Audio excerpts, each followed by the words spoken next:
Yo people, I hope you're doing well. I'm back today for a new video on Forza Horizon 5. Today we're off for a Top Gear Eckinox video with the car that is currently one of the most overpowered in the game, the Lamborghini Sesto Elemento Forza edition, which is indeed described by many people as the best car in the game. Currently, that is to say that it can change either through an adjustment of this car, enough so to speak. There are the upcoming game updates, or simply also if the game developers add via a future update or a future downloadable content a car even more cheated than that. Which is possible, of course. We remember that at the release of Forza Horizon 4, one of the most cheated cars was the Reventon Forza edition, was also the Drag Aventador or other models like that. In the final months of Forza Horizon 4, the most cheated car in the game was the Ferrari 599 XX Evolution. So we know a meta on a Forza can largely evolve through updates to the downloadable content, and it's possible that this one in some time will be nerfed or replaced by a better car. Today, we're testing the vehicle on the Top Gear Eckinox circuit. For those new to my channel and unfamiliar with this video series, here's what you need to know. It's a series of videos where we test on this circuit, the circuit that I created with the root creator. The fastest cars in the game, at least those from the biggest categories, which will be Hyper, Car Supercar, Circuit Cheeks, Extreme Circuit Cheeks, and eventually we simply rank the cars that have the best time on this circuit. So generally we do a test with the car completely in its original state. This is the case with the Sesto Elemento Forza edition, which is currently a modified Forza edition but still stock. That is to say, I haven't changed anything on it, no settings, no improvements.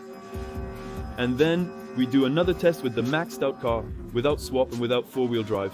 And then at the end of the video we always do a little test with the car that's really fully maxed out. Here we originally have around 950 kilos if I remember correctly. Even though it's lighter, let's say, than a classic Sesto Elemento, and it also has a bit more power. It seems to me that here we have around 650 horsepower on the V10 of the Sesto Elemento, and that we have a body originally in S2 998, so we are really at the limit simply of the biggest classes of the Forza Horizon 5 game, at the limit of what is usable in Rival.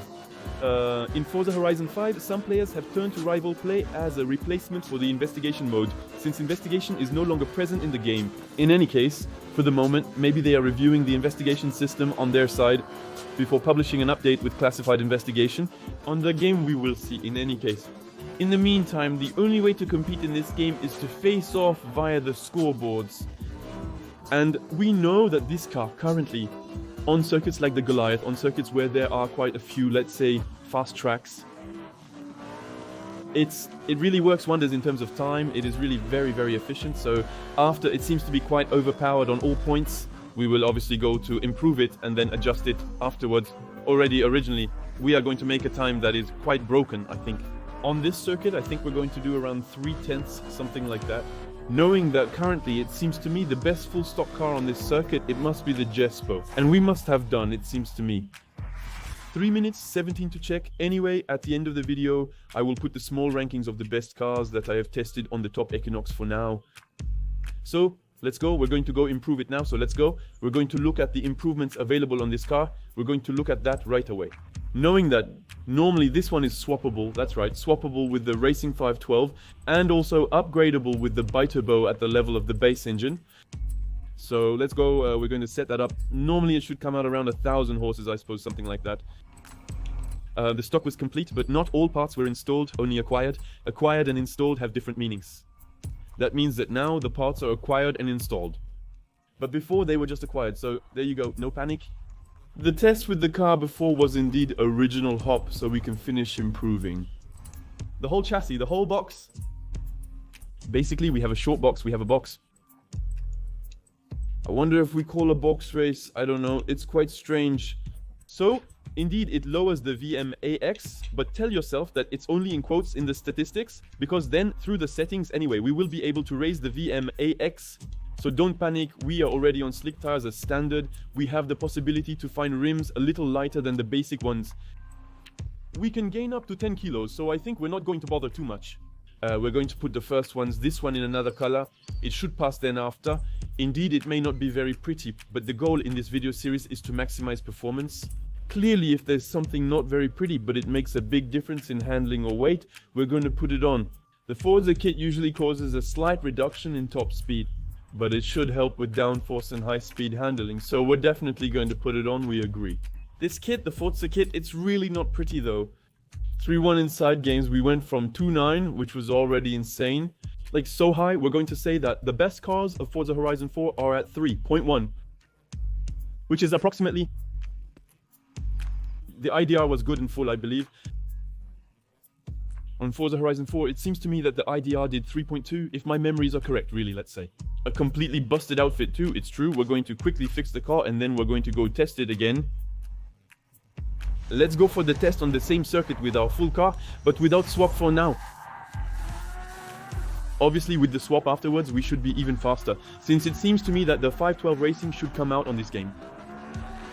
200 more horsepower, so normally, more acceleration and more VMAX to be expected. I've rechecked and will add timestamps at the end of the video, if all goes well and I remember. But as I was saying, we did 3:12.002 stock with this car here. I had said the Jesco, we did 3.17, we are 5 seconds ahead. In fact, the Jesco was the best before this one. On this circuit, we had done 3.22. We put the 10 seconds right in front of the Jesco, just 10 seconds ahead. Which is huge all the same, knowing that the base Jesco is still a completely broken car. So to put him so far ahead, it's still something pretty good. Yes, also I wanted to say. One stylish aspect of this car is that unlike most four-wheel drive cars in Forza, which tend to understeer, this one oversteers quite a bit.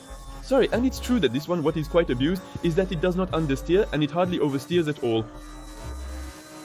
So it really has a great behavior. Let's say indeed it has really good statistics, it has everything it needs normally on paper to be a really, really broken car. In addition to that, it doesn't have this understeer problem that we have on, unfortunately already. Nearly all Lamborghinis and sporty cars have four-wheel drive. So that after, it settles well, indeed. But there, know that from the base already, it does not have this problem.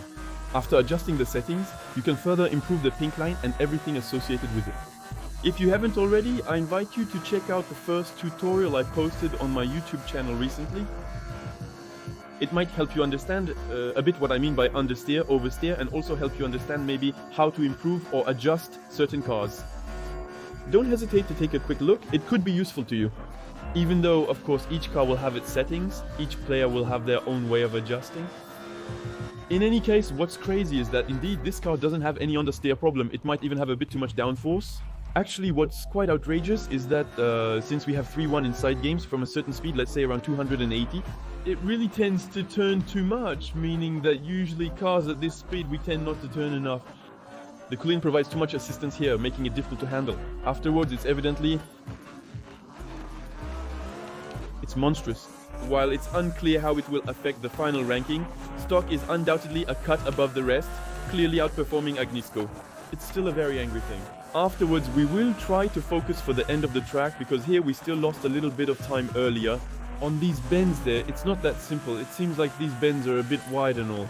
When you arrive at 250 with cars like that, I assure you it's not that simple to line them up exactly on the right trajectory to optimize the stopwatch.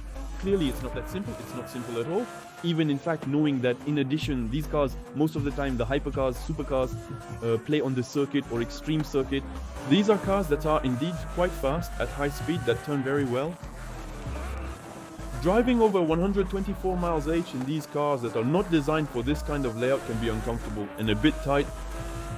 And we get out of it with a time that will also be quite abused. Since we did 2.58 and we didn't set the swap 2.58, it's a second better than the Jesco full four-wheel drive with 600 more horsepower than this car. So we're off for our little test with our Lamborghini Sesto Lamento Forza Full Edition from full switch to VT12 Racing. The sound on FH5 is identical to FH4. If you disliked it on FH4, you'll likely dislike it on FH5 as well. Because this sound reminds us of our worst swap nightmares from Forza Horizon. Clearly then, the new engine produces 200 more horsepower than the original V10 while also being lighter in weight. So we've gained in weight, we've gained in handling, and we've gained in max power and a little bit in speed. So indeed, to begin with, it was already busted. With the improvements, it was busted, and with the swapped improvements. I think we're on quite a wild ride here. Always 3-1 in lateral gels, but which tends towards the... In any case, according to the statistics indicated by the game, we had still won in terms of handling. It's high speed, clearly you can see. It was taking the turn as if we were at... It's quite outrageous. It doesn't have that much acceleration. I recall that at this location with the Jesko, we had significantly surpassed the 400 km/h attained, but besides that, the Jesko had worse road handling. So that's what I had said in the video where I was talking about the Jesko, and we had tested it on this circuit. People tend to confuse the most powerful car with the fastest and the best car. Undoubtedly the most powerful vehicle in the game. If I'm not mistaken, the Forza Edition truck currently has 2,600 horsepower. The Jesko is the fastest car in terms of top speed and is currently the best in the game. And it's the best in the sense that, in fact, it has good statistics everywhere. While it may not have the highest top speed or be the quickest in a straight line, it excels with its superb handling, braking and acceleration. Ultimately, she would achieve better times with this car than with an IESCO. Well, in any case, it's off to a good start because already with the previous improvement, 200 less horsepower and 50 more kilos, we were getting a better time than with a full IESCO with 1600 horses and 1200 kilos. If my memory serves me right, we were already putting a second on him, so now I think we're supposed to put even more time on him. It's starting to open up, which is a bit annoying. My setting remains the same, except for the engine, which has changed compared to before. On time, it's opening up a bit more, then after, why, I don't know. It could be because we're entering turns faster due to increased acceleration requiring earlier braking, so I may be responsible. There, it's completely possible. And then... the VMAX is usually 267 miles AH. We reached 261 miles AH, almost at the bottom of 6th gear. Well, after that, we'll do a little VMAX test, I think at the end of the video, while I'm saying goodbye to you. Because we're still going to check how much it's supposed to top out at. We'll say really having a good VMAX, a good max setting, but I don't think that's it. It's not as impressive as 500 or more on the game, 500, but some reached up to 520 with the best setting. It's impossible for this car to hit 500 considering its engine type and power output. And actually 250? I'm not sure if we'll ever surpass this circuit time. It's pretty remarkable. 258.41, but 9 seconds ahead of the YESCO, so clearly car PT. What I suggest is to do a little VMAX test before cutting this video. So let's go, we're going to do a little VMAX test. Knowing that in the end, according to the settings, we're going to catch a little more than the French. We're going to catch 446 kilometers per hour. And also, by the way, a little clarification for the table what we just did. I wasn't even in full turn at the body kit level. It's true that usually I show you a little more settings in video. I created a video to briefly explain what I was doing. I don't think it's necessary to show live footage of the work I do on each car. In any case, I share settings. What is certain is that it happens to me, depending on the car, to go full turn or full speed, depending on, let's say, a bit of the preset given by the car before adjusting it. This one was in the middle, precisely to win and keep some VMAX. We were at 3-1 in lateral play. I think if we had gone to full turn, we could go to 3-2 or 3-3. We're sticking to the speed points. And I said 276 miles kh, which is slightly higher than on FH4. But well, there you have it, the game still bugs. However, you would have seen always this little problem of freeze, of slowdown when we are at high speed. In short, we're going to get to the end of this video. I hope you liked it, I hope it interested you.